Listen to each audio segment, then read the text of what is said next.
Duke u drejtuar Kongresit të dytë hebre antisionist përmes një lidhje video nga Palermo të premten, raportuesja speciale OKB-s, Francesca Albanese, argumentoi se gjenocidi në Gaza është shndruar në shumë më tepër se sa një luftë e Izraelit kundër popullit palestinez.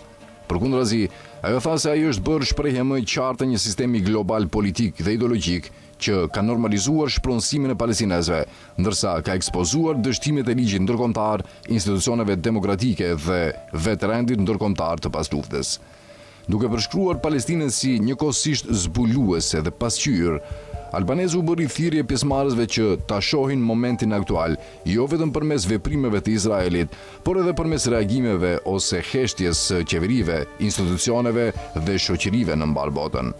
Tani ndodhemi në vitin e 3 të gjenocidit, tha Albanese, duke argumentuar se dhuna ushtruar ndaj palestinezëve nuk mund të kuptohet më si përgjegjësi vetëm e Izraelit. Sot, sipas saj, Izraeli vepron me mbështetje ideologjike, politike dhe ushtarake të një rrjeti të gjerë ndërkombëtar që shtrihet përtej aleatëve të tij tradicional perëndimor. Vështirë se ekziston një cep i botës që nuk është prekur nga sionizmi si ideologji politike, tha ajo, duke vënë në dukje rolin e luajtur jo vetëm nga qeveritë perëndimore dhe institucionet private, por edhe nga disa shtete arabe dhe organizata fetare që kanë ndihmuar në normalizimin dhe përhapjen ndërkombëtare të kësaj ideologjie. Ndërsa pranoi se sionizmi ka pasur kuptime të ndryshme gjatë historisë së tij, Albanese argumentoi se shprehja e tij politike bashkëkohore është bërë e pandashme nga shkatrimi vazhdueshëm i jetës palestineze. Mendoj se të gjithë duhet të jemi në gjendje të bijmë dakord për një pikë, tha ajo. Sot, më shumë se kurrë, sionizmi është bërë i bazuar mbi shkatrimin e popullit palestinez dhe marrjen e asaj pak toke që ka mbetur nga dheu tyre. Për Albanesen, pasojat shtrihen shumë përtej vetë Palestinës.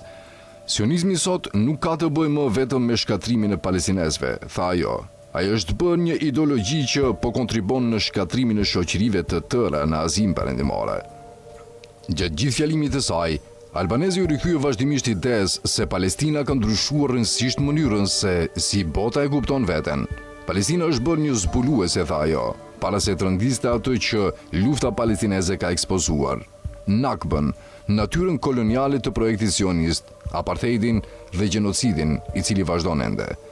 Megjithatë, sipas saj, Palestina nuk ka zbuluar vetëm strukturat mbi cilat mbështeten politikat izraelite. Ajo është bërë gjithashtu një pasqyrë që reflekton zgjedhjet morale të individëve, qeverive dhe institucioneve ndërkombëtare.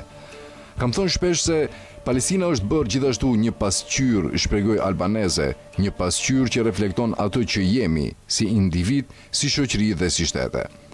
Duke bërë një nga krahasimet më të forta historike të fjalimit të saj, Albanese argumentoi se krahasimet me Holokaustin nuk duhet të kuptohen si gara mbi vuajtjen, por si një mënyrë për të kuptuar se si mizorit bëhen ndërkombëtare përmes pjesëmarrjes ose pranimit pasiv të të tjerëve.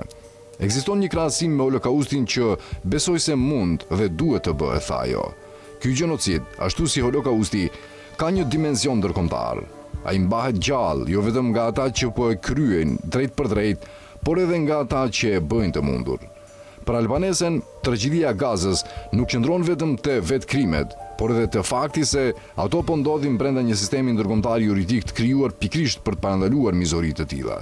Në vend që të parandalojnë gjenocidin, argumentoi ajo, shumë qeveri kanë zgjedhur ta lehtësojnë atë, duke i bërë palestinezët të padukshëm dhe duke normalizuar dehumanizimin e tyre. Megjithatë, edhe mes këtij dështimi, Albanese këmbguli se Palestina ka krijuar një zim politik të paprecedent. Një pakicë e njerëzimit tani sheh atë që shumë të tjerë ende refuzojnë ose nuk janë në gjendje ta shohin, tha ajo. Revolucionet nuk bëhen kurrë nga shumicat, argumentoi Albanese. Ato zakonisht bëhen nga 10% e shoqërisë. Duke parë lëvizjen globale të solidaritetit që është krijuar gjatë 2 viteve të fundit, ajo përfundoi. Sot ne jemi më shumë se 10%. Për këtë arsye, tha ajo, Palestina ka ndezur një revolucion global. Ndërsa një pjesë e madhe e punës albaneses është përqendruar te ligji ndërkombëtar, ajo paralajmëroi kundër idesë se mekanizmat ligjor janë të mjaftueshëm më vete. Ligji ndërkombëtar na ofron një hartë rrugore, tha ajo, duke theksuar se ai kërkon qartë që Izraeli t'i jap fund pushtimit, të shmontojë apartheidin, të ndalojë gjenocidin dhe të mbajë përgjegjës jo vetëm ata që janë drejt për drejt përgjegjës për këto krime, por edhe ata që kanë përfituar prej tyre. Megjithatë, paralemroi ajo, ligji pa etik mbetet i pafuqishëm. Sipas saj, kjo shpjegon pse shoqëria civile është bërë domosdoshme në zbatimin e normave ndërkombëtare që udhëheqësit politik refuzojnë të mbështesin.